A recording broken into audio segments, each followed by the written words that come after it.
Hello and welcome to Life on Point. We are a production podcast of Connected Point Church. And today I have with me a couple guys, one who hasn't been with us in a minute. And then we got Pastor Jared as normal. Go ahead, Michael, introduce yourself. Hi, well, as Pastor Darren just said, my name is Michael and I am the young adults pastor here at CPC. It's been a while since I've been on the show, but I'm excited to be here today. Glad to have you. And the thing today, like over the last few weeks since we kind of reformatted a little bit, and it's been mostly David, myself, and Jared, we've been mostly diving into deep theological topics like Christology and different things. You know, so today we wanted to take a little bit of a different approach, look at something that really impacts people's day-to-day life. And that's this topic of how to share your faith in a digital age, right? We lived in a postmodern. Most people would say we're postmodern or meta modern. I think you could also say there's another word they use, but literally just the digital age, right? Yeah. And so we're in this completely different era of time, and there's a lot of changes that have taken place in a really quick way, and it's impacted how we communicate.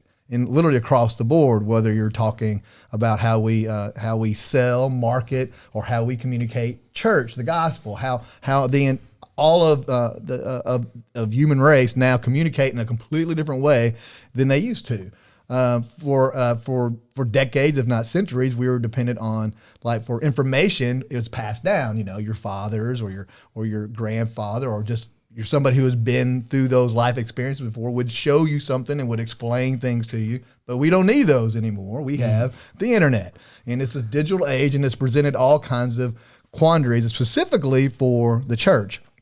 Like how, and not just the church, but us and them as Christians, how do we communicate in this digital age in a way that's impactful? Because we know what worked before likely isn't working now, and we've seen that. And so we'll start with Michael. Michael is, as he said, he's the young adult pastor, so he has a perspective that we thought would be necessary, good for this program, and I just want to know your input on that.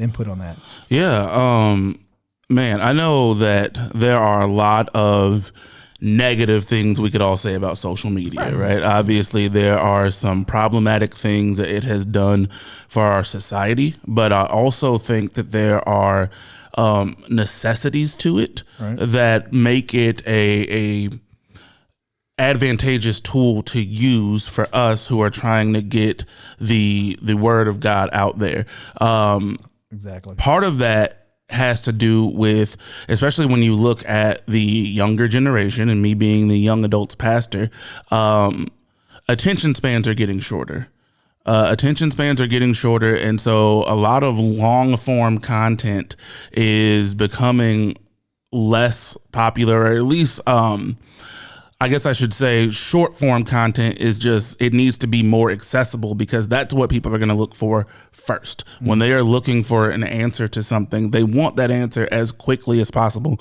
They don't want to have to sit through a 45-minute dissertation to find out what they're trying to know. So they're looking for the shorter form content to answer their questions. So now when people have what is this Christianity thing about? If they don't have, especially if they don't have like a church home or a biblical community to be a part of, a lot of them aren't going to take that first step of seeking that out. They'll go to the internet because that's just what they've become accustomed to doing. That's what we do. We want to know about a restaurant. Exactly. Or you're trying to look up a recipe, or you're trying to figure out, do I want to go see this movie? We all go to the internet to answer our questions. And I think spiritual matters are the same in that regard. People will go to the internet nowadays to try to find that question. So if they're going to be looking for that information, then I do think we have a duty as the church to make sure that we're putting good information out there for them to find. Because if we don't put information out there, somebody's going to. Right. And I would rather them find good, sound biblical teaching than find, just anybody with a podcast mic and a camera that can tell them whatever and lead them astray. And so I know that, like I said, sometimes we want to shy away from social media, but really it's a mission field that I think the church should take more of an advantage of. All right, Jared. Yeah, I mean, I think that there are a couple ways to look at this. You can look at this from the perspective of there's so much information out there now, and then you can look at it from the perspective of how we communicate as individuals to other individuals. I think a lot of times we're a lot more short online because you can hide behind the camera, and so you get to say things that you would. It's almost like road rage. You're not talking to a person; you're talking to an idea of a person. And as soon as you call somebody out in specific and have a one-on-one conversation, it tends to die down. I think, right? You said something about attention spans, which I think is so important. I think the author of Cold Case Christianity talked about how sometimes when it comes to talking about, say, the historicity of Jesus, it takes some time to walk through some of these facts. Much like in a courtroom, it takes time to prove the innocence or guilt of somebody. You can't just say it in one quick sentence.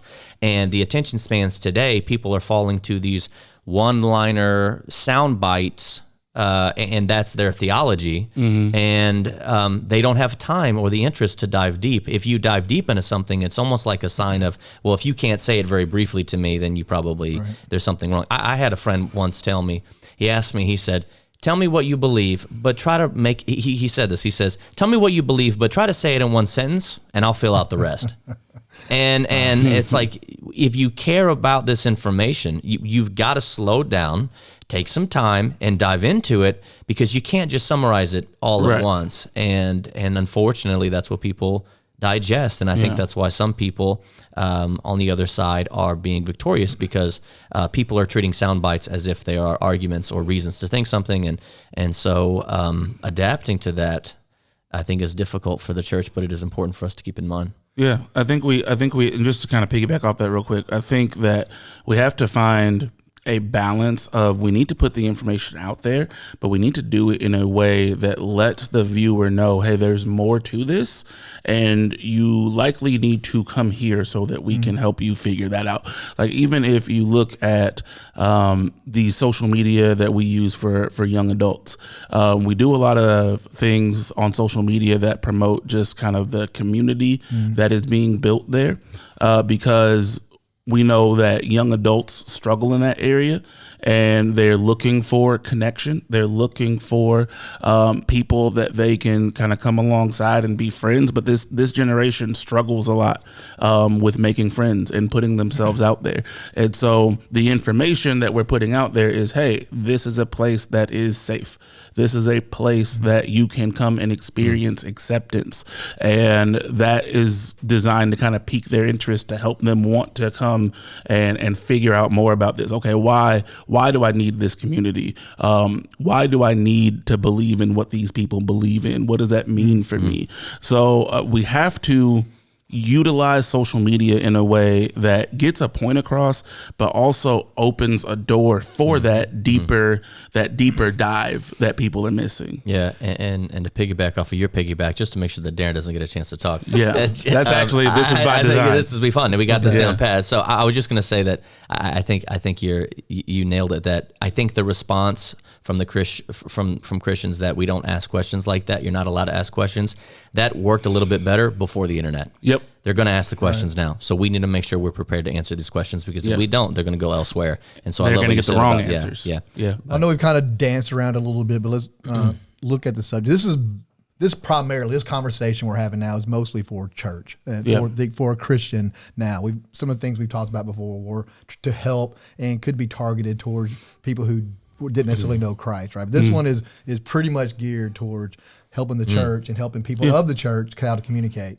So the topic of evangelism in this era, so sharing your faith in a skeptical, distracted world and culture, because we know we're in a hot take culture. Yeah. It's all about the hot take. If you can't put it in a meme, it's it's really why even say it? Right. That's kind of the and if you know me at all, I'm not a hot take guy. I tend to write novels, novellas. I am deep, long. If you are Facebook friends with Pastor Darren, you have read a lot of paragraphs. And for the people that love it, they love it. And it's a shame that there are people that just won't read it, that would love it if they read it. You know what I mean? I read every one. And I do understand that. Yeah, right. I'm a big Darren DeLoach fan. I do understand that. And so it's something I struggle with. I know personally, personal preference for me is longer take. I'm not a Twitter guy or X guy. I'm definitely more for long form. But we need to be able to talk to a generation, because this generation we're talking about is not just 30 and under. Yeah. I mean, this digital age now is really 40 and under. I'm the first generation of what I would call heightened generation digital understanding, right? We're the ones, we didn't necessarily create the internet. We made the internet palatable for you guys and the generations after. It's people my age that started diving into it. We're kind of a 50-50 age group, the Gen X guys. Some of us are pretty adept. Some of us are like people that were 70, 80 years old. We have zero understanding whatsoever. And so evangelism, and what does that look like? How do you share your faith? How do you tell people about it? How do you share the gospel? Because if you've been in this for a while, which I have, and specifically in the realm of evangelism, I was often sent to conferences that dealt with that subject matter. Or if you've been online back, say 10, 15 years ago, people had like patterns, or they had like a particular way that they evangelized, right? Mm-hmm. And it's like almost cookie cutter, for lack of a better word. And unfortunately, the way the internet is, you don't really have that option anymore. Yeah. Even trying to witness to those that have a particular sect of people, like if you go back 20 years ago, how to talk to a pagan was kind of written out. You kind of said these things, and people fell within these, criteria, or fell within these parentheses. Same thing with, like, if you was going to talk to a Mormon, or if you was going to talk to a Jehovah's Witness. We kind of had these preconceived, written in stone, this is how they believe type of conversation. So you just kind of understood those bullet points and those conversation pieces, and you arranged your conversation with them along that thread. But we know now with the internet, Michael and I have talked about this before, it's theology a la carte. People's beliefs are picked from all over in multiple sources. So as people of God, Christians, how do we talk to people in this digital age who have picked their ideas and their thoughts from just a multitude of sources?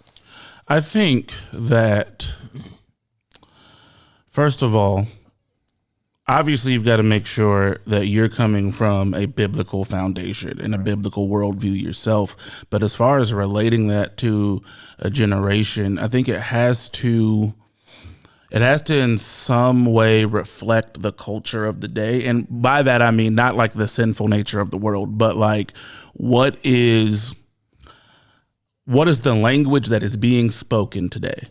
Yeah. Because the way that when you were younger and you had friends, the way that y'all talked is different than the way that me and my friends talked when we were kids. And now that's different than the way that current young adults and teenagers talk. How are we able to communicate in a way that whoever we're talking to can effectively understand, and where that content can be relevant to them? Because, like, for me, I remember being younger and being like in my mom's old church in the big pews and the stuffy suits and things like that, which I'm not saying there's anything wrong with that, but for the stage that I was at in life, it was hard for me to really comprehend and know what was going on. But when I found a place that kind of met me where I was at and spoke a language I kind of understood a little bit better, it was easier for me to like receive what was being said and understand more of what was going on. And so we have to be able to translate that to the digital world. How do we speak to this generation? That's where like shorter form content comes in, I think, because, we talked about the attention spans, and that's not to say that like we water anything down with our message, but we have to be able to just present it in a way that's maybe a little bit more concise. I mean, my generation and Jared's generation, I would say we kind of popularized short form content. When you think of like where that stuff came from, like one of the more popular apps when we were young adults was Vine. 7-second videos, real quick, and people learned how to get their point across in a very short amount of time, whether that was to make you laugh or make you think or promote something. And from there, it's just kind of evolved into, when you have this person on social media, you have them for a short window of time. They're scrolling. They're going through reels. They're going through posts. Right. You have just a second to catch their attention and let them know what you want to let them know. So you have to figure out what draws their attention in. And I think part of the reason we sometimes struggle with that is because we put ourselves in a little bit of an echo chamber. Right. Like, you're not going to you're going to struggle to reach a generation if there's nobody in your surroundings that's from that generation that can tell you what that generation needs. So at YA, if my whole leadership team was me and a bunch of other 35 to 40-year-olds, we might not know how to reach the young adult generation. But having younger people around, I can look at them and say, hey, does this work for you guys? What do you think? What would draw more YAs here? If you weren't going here, how would we? What made you want to come here? Right. What did you see that was like, oh, this seems cool? And then we can focus on those things more. Right. Okay, thank you. It's a shame that we introduce this short form content. It really is, because now the attention span is non-existent. It's our fault. I can't help but wonder when sermons are going to. They are already starting to, and how long can we keep somebody's attention? And so you're absolutely right. They're scrolling. I mean, you've seen videos that they literally start with, stop scrolling, because they have nothing else to grab you, or like you'll have the videos where they'll show you something interesting, but they'll say something completely unrelated. And being last Sunday, the message we talked about being the voice of hope. It's one of the things we talked about is that the way in which the early apostles communicated the gospel has a lot of similarities with how we share it today, but there are some differences. Imagine if you got to talk to somebody who has never heard the story of Christ, not even just a bad representation or church hurt, but has no idea the story of Christ. How interesting would that story be? Bro, you got to sit down. I got to tell you. There's this guy, and he died, and they're like, all right, well, that's the end of the story. Hold on. It gets better, right? And then you got to talk about what happens because he comes back and what we get because of this. And so we don't have a lot of that anymore. Now it's almost repairing church hurt, reminding people, and there you'll find those people who just think very little of it. But that's something that's changed before the digital age, that now when we communicate the gospel, we're probably telling somebody that's heard about it before. Right. And so this isn't the first time that the church has had to augment their position on communication. This is just the new, right? This is the latest, And I think this is it's always been a part of the church to move forward and to be prepared. That's what they were doing early on. When they talked to the Jews, they talked a certain way. When they were talking to the Gentiles and the Greeks, they talked a certain way. And I think what I do love about this is that we're not just saying, don't go over there to the digital platforms, stay here. It's like, no, let's go out and reach them. And figuring out how to do that best is certainly a goal worth chasing. Yeah, I purposely didn't start out with that or really want to dive too far into that, because I think, unfortunately, that's where it seems like most of the church has resolved to stay, and that is we're just going to vilify media, vilify the whole digital aspect of it. I don't think it's going to work. It's all about, it's all about if they're not here, then they're not really with us. I mean, I don't know if you guys know, I know I have. I've known several people who got married strictly by meeting online, and I know even a particular couple that never met one another till the week they got married, not in person. They did not meet one another. Wow. And so it's like we can build relationships digitally. We've spoken, I've taught several conferences about your digital footprint and about how important it is to have a digital footprint and how to stop the scroll, as you guys were saying. We had to be able to stop the scroll. We use you use thumbnails, you use words, you use different things to get people to go, just give me that. Just for a second to see if you're worth their time. Yep. And so it's this conflict, because we have this big message that you can't, as you said, you can't just say, hey, we have a savior. He died, but he's alive. And that's all you get. You can do that, but there has to be more to that. Yeah. And so on evangelism, I think the big thing that's changing now more than anything, and I don't necessarily think it's a bad thing, forever we had a pitch, right? But now I think it's all going to come from presence and being present. Yep. And it's because the overflow of the disciples, their evangelism style was because of their life they spent with Christ. Yep. Because they were with Jesus, they overflowed Jesus, right? Not so much, had they perfected a pitch yet?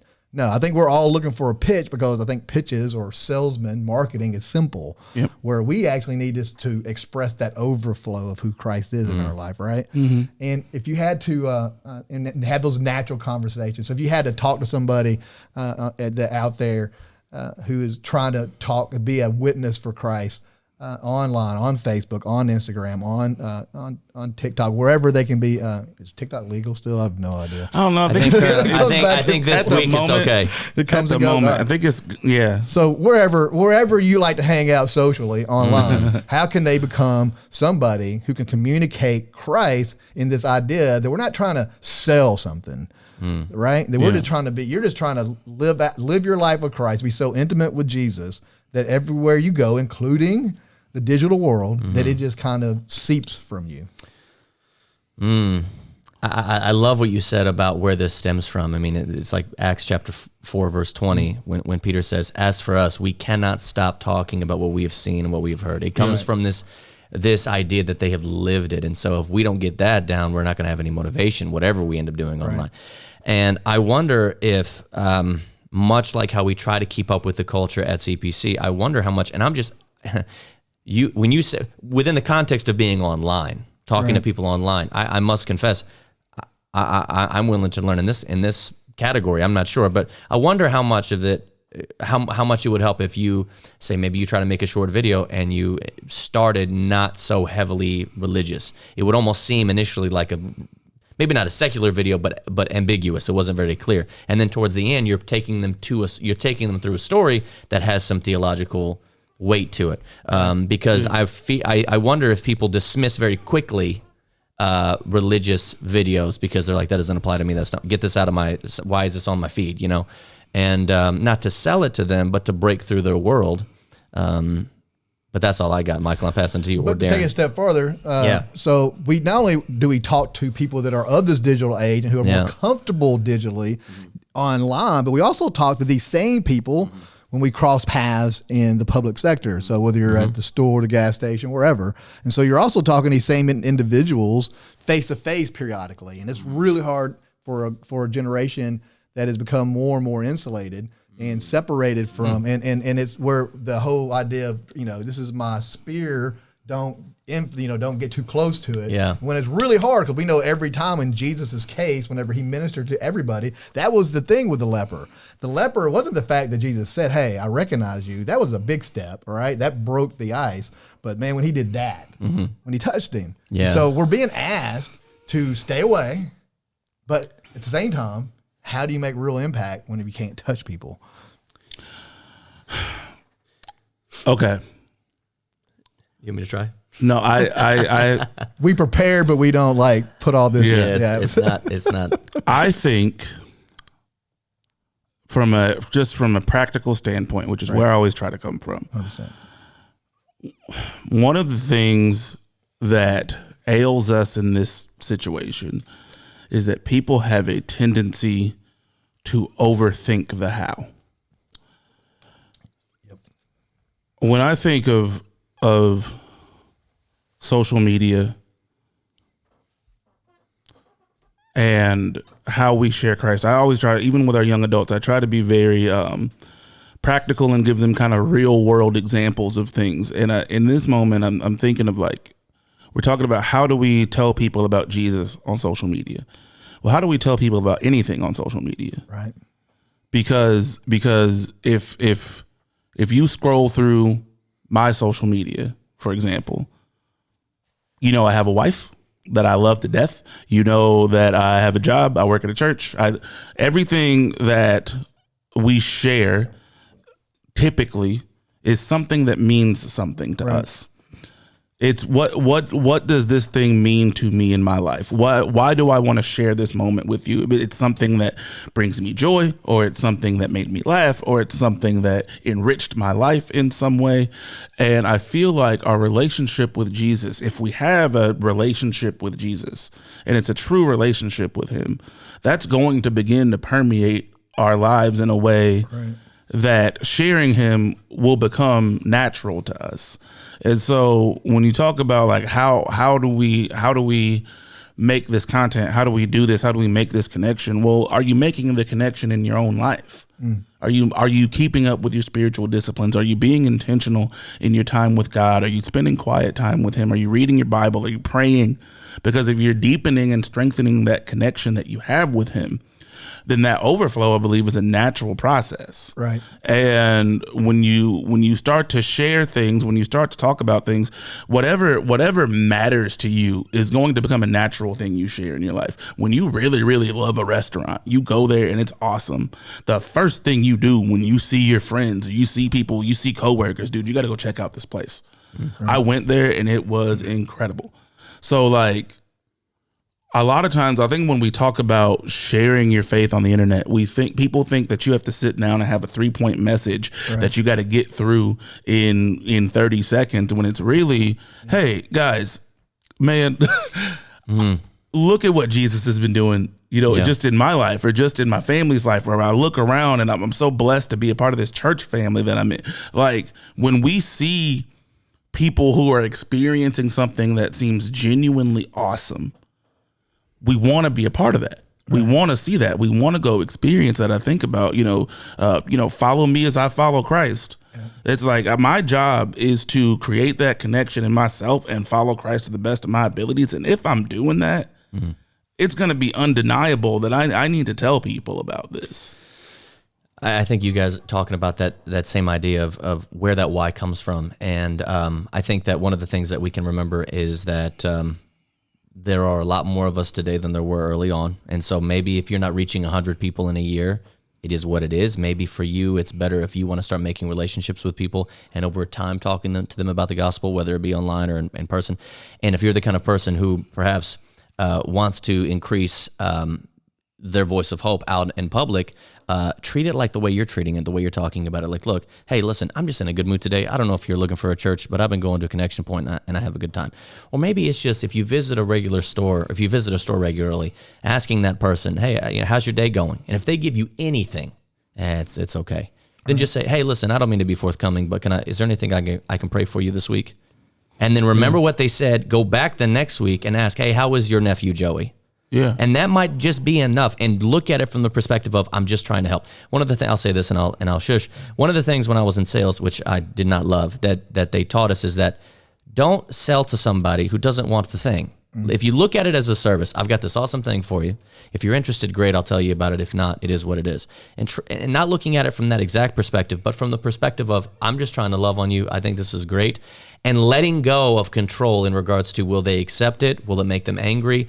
That is on them if you're doing what you can do appropriately. And if you look at it from the vantage point of, I'm just trying to love on them. He's done something wonderful for me. He can do something wonderful for you. Go and have a blessed day. Yeah, and I think another thing to remember in this scenario, when you're trying to figure out, if you're trying to learn how to reach people through your social media, remember just the testimony that God has given you. Right. If He's brought you through things, well, odds are you're not the only person that's struggling with that. Odds are you're not the only person who has those problems. And so being able to just speak from your own experiences.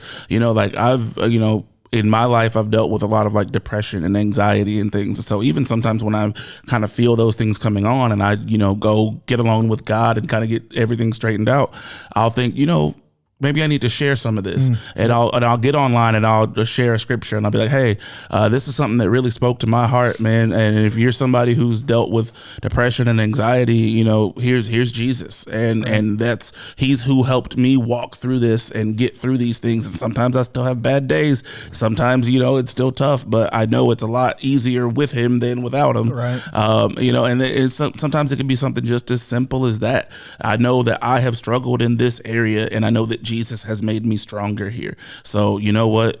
Here's what helped me get to that point. It doesn't always have to be, like I said, this big, like elaborate, I gotta have this like deep theological. No, it's like, what has God done for you? Right. And do you want to explain that to other people or not? You know what I mean? Well, it's natural conversation. Natural conversations take place through authenticity and listening. And that includes whether you're online or in person. Yeah, right? You can listen. We can kind of gauge the temperament of what's going on online. Yes. Now, the only thing about the online is a little bit different, more or less, is that the people that are going to populate your feed, I don't really care what medium you're talking about, will be kind of augmented by your personal preferences. So you'll get a lot of the echo chamber going on, which can be interesting. That's why if you ever come by anything I do on social media, I deal with politics, but I don't deal with parties or I deal more with government, but I don't talk about who or what. Yeah. I deal with the heart behind all those things, right? Because as soon as you say, hey, look, I am this or I am that, you just excluded an entire demographic and a people group from your communication. Your ability to share the gospel with a segment of that population went away.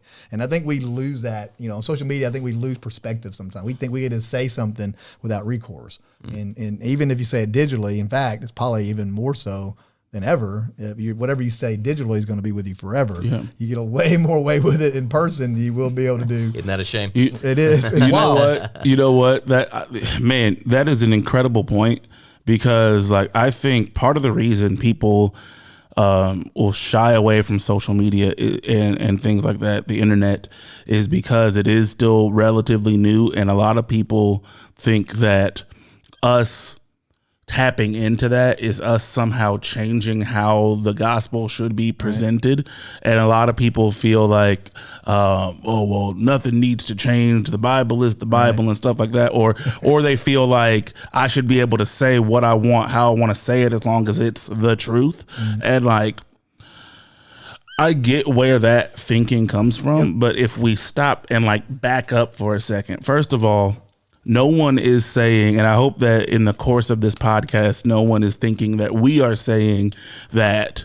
the message needs to change. Yeah, it doesn't. No. Jesus is Jesus. The Bible is the Bible. The cross is the cross. None of that has changed. The methodology we may be using sometimes can get outdated, and that's what needs to sometimes change, because generations change. Right. The world around us changes, and so they absorb information differently. As far as I can say what I want to say as long as it's true, well, things need to be true, right, but things also need to be said in a way that they can be received. Mm-hmm. And if you take that route of, like you said, alienating people, then you are blocking off people from receiving the message that you're desperately trying to give them. And so we have to be careful. And I know there's hot button issues out there like politics, right, and things. And I'm not telling anybody to not stand up for what, right, they believe in, vote for who you vote for, be empowered by what you're empowered by. But at the same time, understand that people are different, and people have different mindsets. People have different values. People have different reasons to think and behave the way that they think and behave. Right. And we have to be sensitive to where a person is at when we are ministering to them. Agreed. So we've talked basically over the last several minutes about more on the lines of evangelism. Another aspect of this we probably won't talk about as much because it's going to be similar to evangelism, and that is apologetics, which is, everybody loves that word. Yeah. And so with apologetics, the thing that makes it even more difficult is, as we were talking about the change in communication, it's happened before. Now, this is the most radical change in communication style since the printing press. So it's been a long time since we've had a complete upheaval of the communication process, up to the point when the printing press came out, people didn't have books, of course. People had books, but they weren't you didn't see them in without outside of large organizations, like a massive church organization like the Catholic Church, or you had to be a scholar. Right, they weren't circulated at all. They were handwritten, hand bound, and there was very few of them. And so they were literally valued like gold, if not greater. And libraries took a great importance, and they were government ran, and because they were a big deal. And then when the printing press came, that changed some things. Now information, instead of you only a select few, we're talking a minor few had access to, now we had a larger access. Even when it comes to the Bible, it was a big deal whenever the Bible was printed out. Some people consider that heresy, that it shouldn't be printed out in that way. And so there has been a massive change before, and the church had to change with it. The same thing's happening now, where before, up to this point, we pretty much leaned heavy on the printing press for a really long time to communicate things. So specifically things like apologetics, where it's not short form, it is definitely long form. Mm-hmm. And so now something that has taken up centuries of scholarship, and where people are asking you things that you can't, or want you to answer things in a paragraph or less. And mm-hmm. we know that presents a problem. So I think the big change that needs to happen, where for years it was more argumentative, now it needs to turn, in my opinion, more invitation versus argument. Mm-hmm. So we want to pull people into that conversation, rather than just say, hey, this is what I believe, right?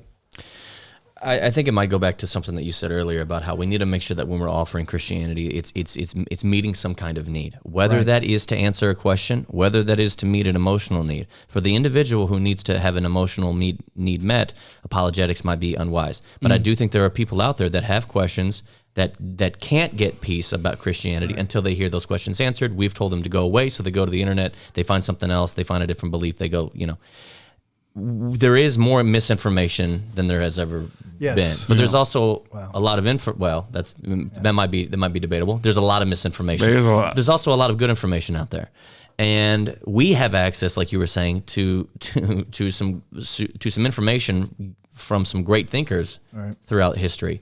I love what J. Warner Wallace said. He said, "We don't need another $1 million apologist. We need a million $1 apologists. That we just need 1 million Christians who just know a little, and you can go and find some resources. There are so many people out there.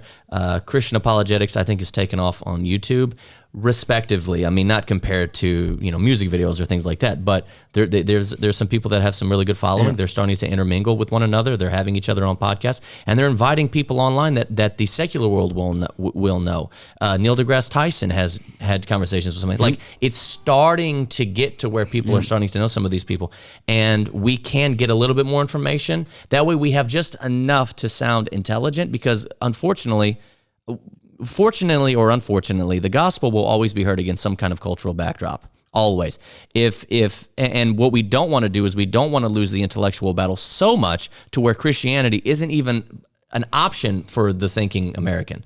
And so does that mean we all have to go to Bible school and be great apologists? No. But we can have access to some information because of the digital age. But I love what you said, that I think that if you get too argumentative, and I think we learned this from the political space, if all you do is get argumentative, they're going to think that you're lacking here, and I think you're totally right. Like, you need to have that blend. So I think that was a great point. Acts 17 showed us that Paul connected with culture long before he tried to change their mind. Right, before he started proclaiming a truth, he had to engage or at least recognize and connect to that culture at hand. And the same applies today. Yeah. We have to be able to connect to it. If you don't connect to it, why would they listen to you? Yeah, yeah. Same that we talked about with evangelism. Like, it has to connect to the world that's around us today. And with that, though, that brings some danger, because the world that's around us today is very divisive, and it is very argumentative in its own right. Because of all the hot button issues that we talked about, politics and people's beliefs. I think that's one of the scary things about, especially when we get into the apologetic side of the situation, is because apologetics, I feel like, is probably more appropriate for like long form spaces.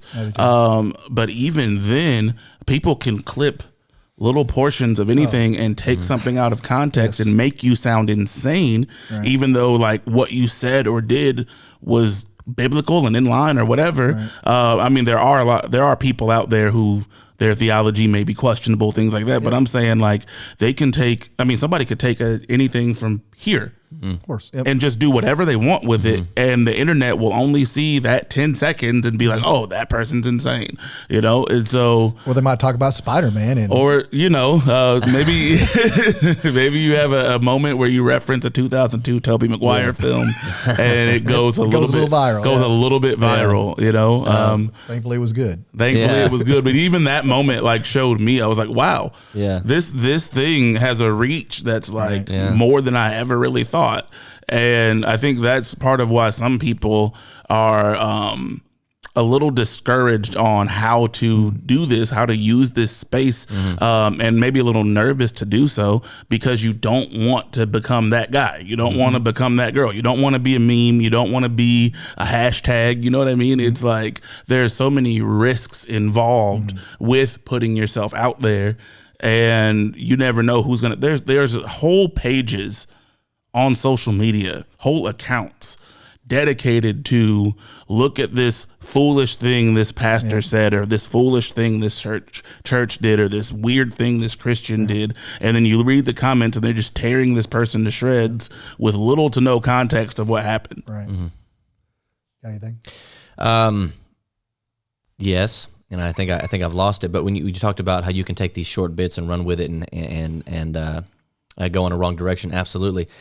Sometimes you get lucky, and you get, even though it's meant for more of a long form, apologetics being defending the gospel, essentially, right?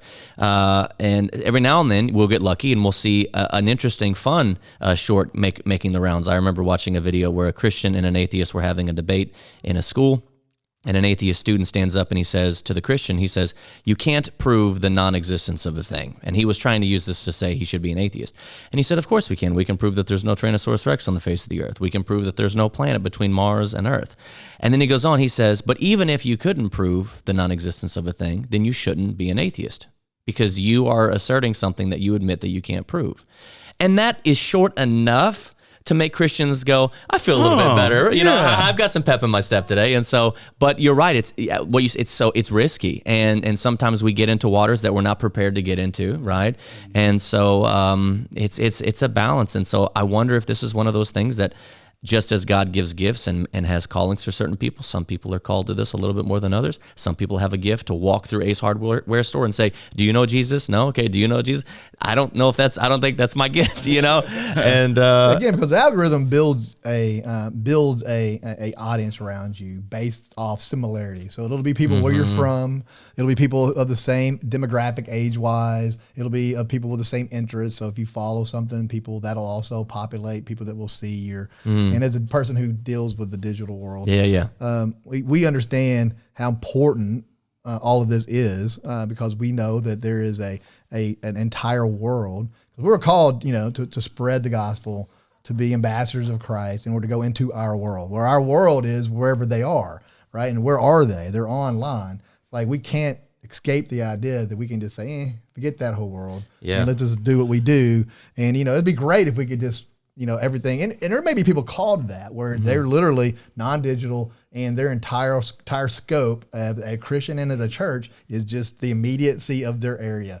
100% nothing wrong with that, right? But the conviction, which we had the conviction and connection point, is that we are to preach the gospel to the entirety of the world. And so we want to make sure that whatever the things we do are also applicable. Because a lot of times what we've even noticed as a church creative team, that we're in danger. Sometimes we get in danger of just basically showing what we're doing versus actually speaking to that online audience, and something we were trying to rectify.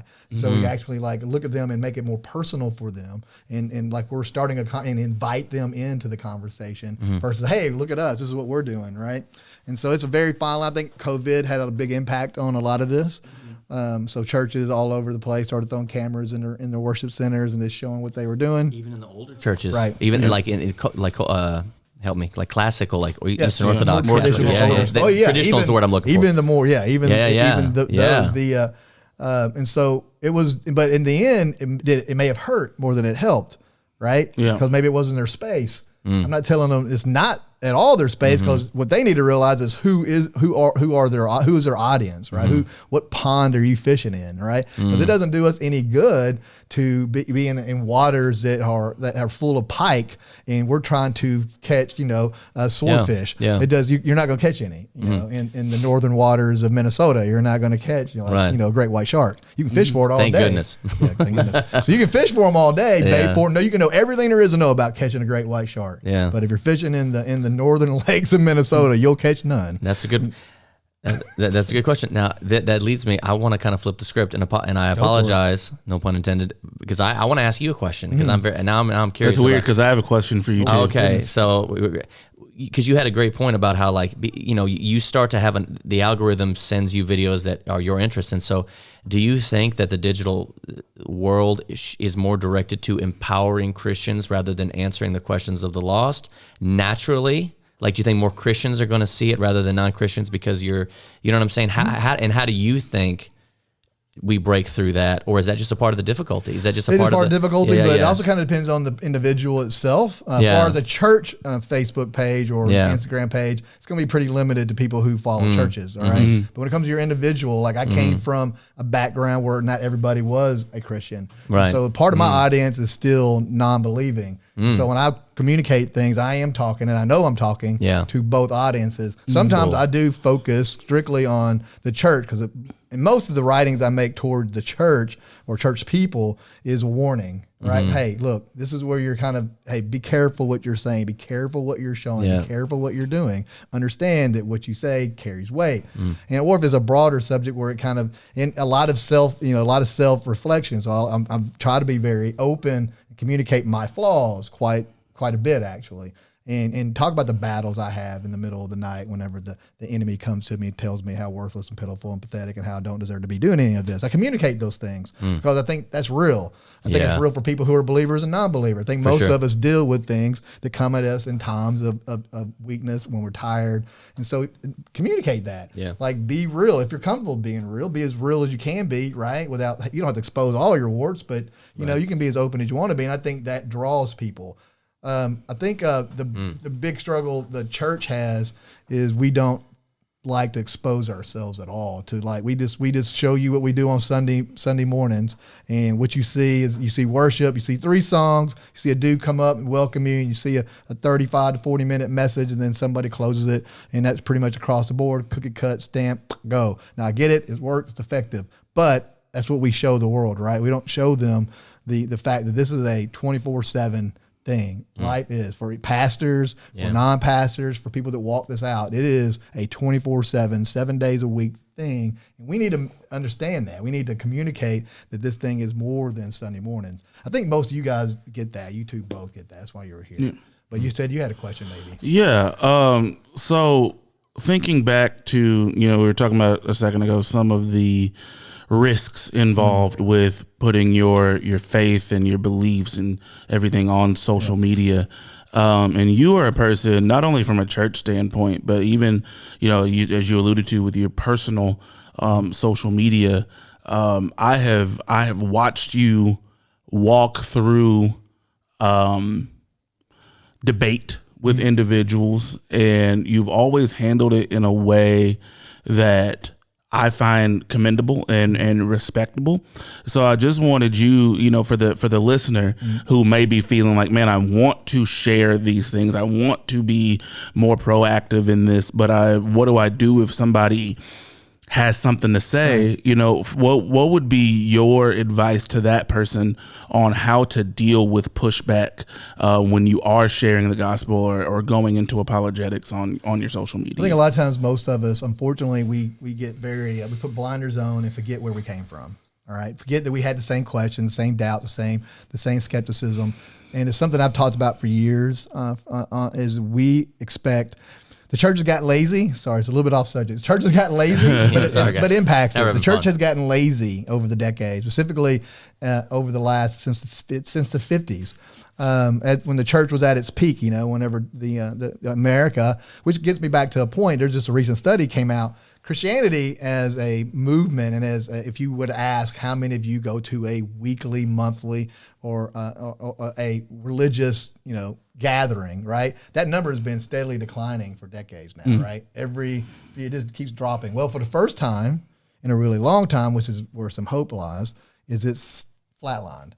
It's not getting bigger, it's not growing, but people are getting to that point where they want to talk about, they want to be heard, right? And they want to be able to be heard from an emotional point and from a faith point, right? Those two things are back in play, a spiritual apparatus. Those two things are back in play. So as he was asking, that is now we have hope there. There is a desire to hear those things. But back to your point, it's like you got to realize where you were at and try. And man, I'm a lot better at this on a keyboard, which is unusual. Most people are better. You're very good vocally. On the keyboard. People, I'm better from the keyboard because I guess the distance from here to here is shorter. Yeah. By the time it gets to my finger, it makes sense. It's a little bit longer. That's why he shakes a little bit. Gotta get it out. That millisecond of space helps me go, all right, don't say that. Say this. Don't say that. Say this. We all need that sometimes. So sometimes don't answer. I mean, I've had people that, without naming names, I've had people that were just didn't believe anything that I said and had a counterpoint to it.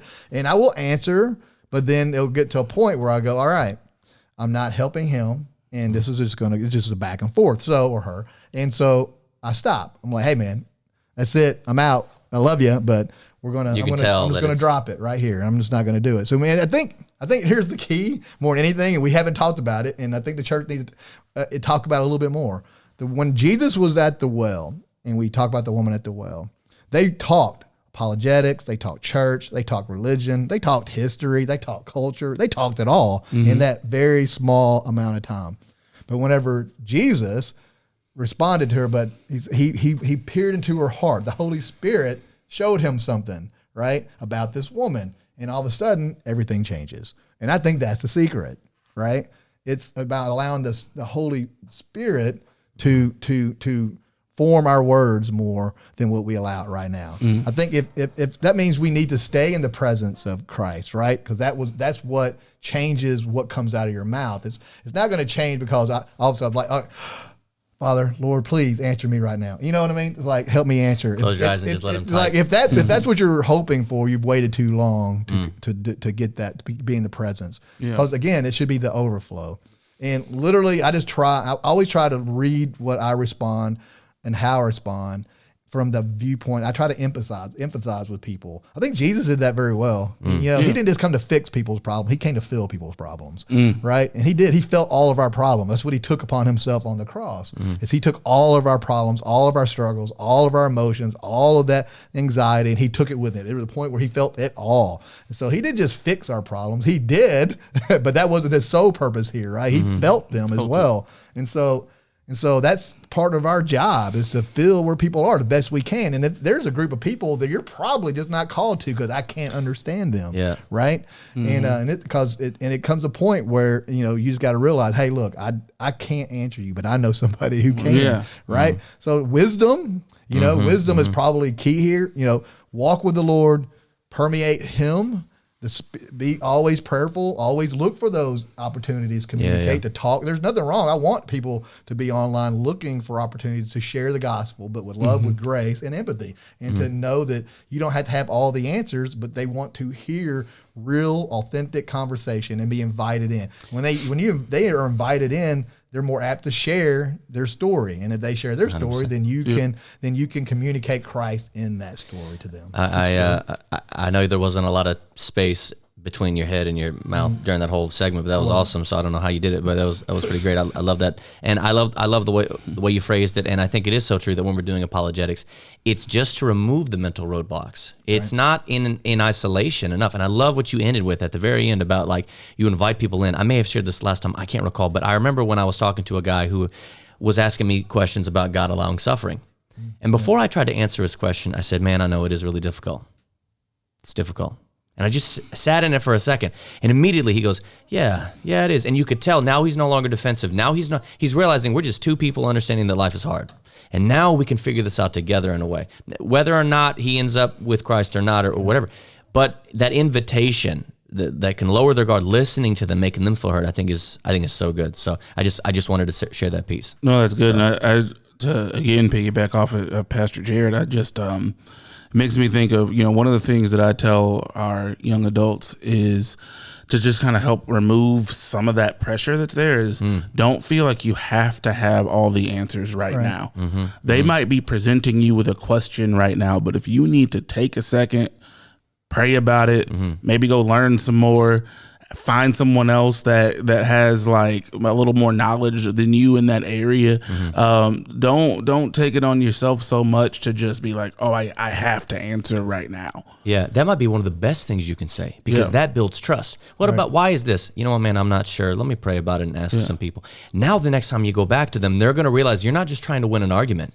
So that might be one of the best things you can say. That might be more effective than a not very well thought out response, because you're nervous that you're going to let God down because you weren't ready in that moment. That's good. Especially on social media, because again, social media kind of adds this added like, oh, we have to respond right now. We have to get that notification, especially if somebody is like saying something in your comment section that you're like, oh, now everybody sees that this person is. It's like, you can take some time. I mean, there are times like I get questions sometimes through text message that I'm like, we're gonna have this conversation in person. You know what I mean? Like there's I could sit here and try to come up with something to text you back. Hey, let's talk let's talk the next time we see each other, and let's kind of get to the bottom of this together. You know what I mean? No, I love it. How many times have you written something and then just thought, let me just delete it. Let me start over. Oh yeah. What I do, yeah. Just like, let me give you me can see think. right over here, my left-hand column is all of the notes that I've written. Yeah. And so many of these 300 notes over here, probably a good 40 of them are responses I had to people that I did not use. And then the best part of me being friends with Pastor Darren is that he will call me at 10:45 p.m. to tell me what he almost said to this person. He still gets it out, but to me. And I think that shows some humility and some self-control, I think, because you want to make sure that you're being the best version of yourself to somebody and caring more about them learning something rather than you just, Man, don't be a roadblock. I think we have a tendency to always want to be right. And unfortunately, we're dead right, which means that leaves no room for them. Right. And we want to be dead right. I learned that in my relationship with my wife. That was where my issues always were, is that I was always right. But I left her no room for anything. And so, because I gave her all the answers. And so, like, she wasn't looking for all the answers. That's great. That's a great, you're not looking for, to be dead right, leave no room for them. That's pretty good. They give them give them credit where credit's due. Right. So as I was saying earlier, I think the church has gotten really, I know we're going a little long, we're about to close this. We've gotten, the church had got lazy, and as I started to say earlier, and we got to realize that just because we legislate something, just because we pass something that will try to change the morality of a culture, is that these people don't have the Holy Spirit. And to expect them to act as if they have the Holy Spirit, when we three in this room and anybody else is on a church staff and every Christian that we know, we struggle to walk this thing out righteously. We struggle to live day to day, moment to moment as a child of God with Him in us. Right. And we expect them to answer and act and behave as if they have the same thing. Right. And they can't, because they don't have the Holy Spirit in them. They don't see it the way we do it. And that's another part you were just saying. And also, we don't wear that. We're not soul winners. As I know it was a big thing back in the 90s and the 2000s. Hey, be a soul winning church. No, you're not a soul winner. We plant, we water. God brings the increase. That's His job. Right. Our job is to be a witness, to communicate, to be somebody that is approachable, that can help people come into that conversation and invite them in. And if they come in, hey, you got a dialogue.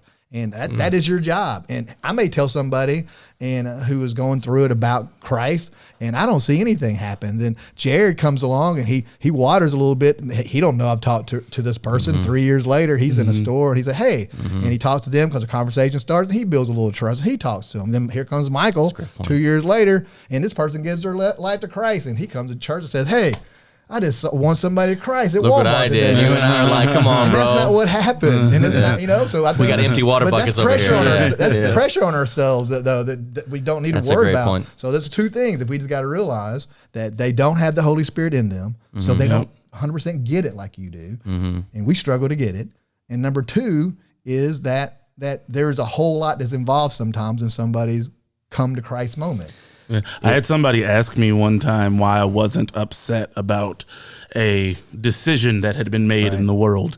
And I literally looked at them and I was like, we can't expect non-Christians to act like Christians. Like, of course, they're going to make decisions that are counter to what we believe in, because they don't believe in what we believe in.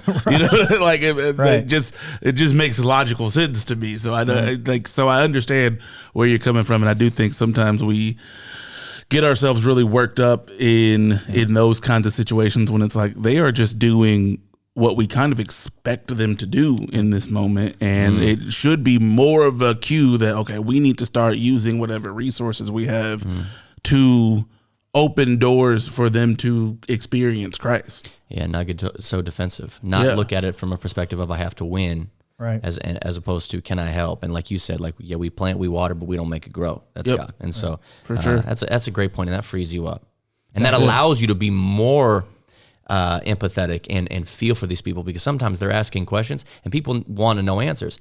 Sometimes they're just hurt and they're hiding behind questions. For sure. So that doesn't mean we should ignore them, but keeping that in mind, the why behind what they're what they're trying to achieve. Think that's a good place to close? I think that's it. Good place to close. Hey, I didn't say it earlier, but if you enjoyed this content, we would love for you to share it everywhere you can. Share it on social, share it wherever you watch or listen to this podcast. Also, be sure to subscribe to us, and if wherever you listen to this podcast, whether it's on YouTube or if you listen to it at Spotify, Apple, wherever, be sure to give us a 5-star review. Anything you do, you mean that algorithm we've talked so much about, it helps put it in people's faces so they see it. And if you think it'll be helpful, be sure to share it. Again, hey, our hope is and our prayer is that you live a life complete and a life on point, and we will see you next time.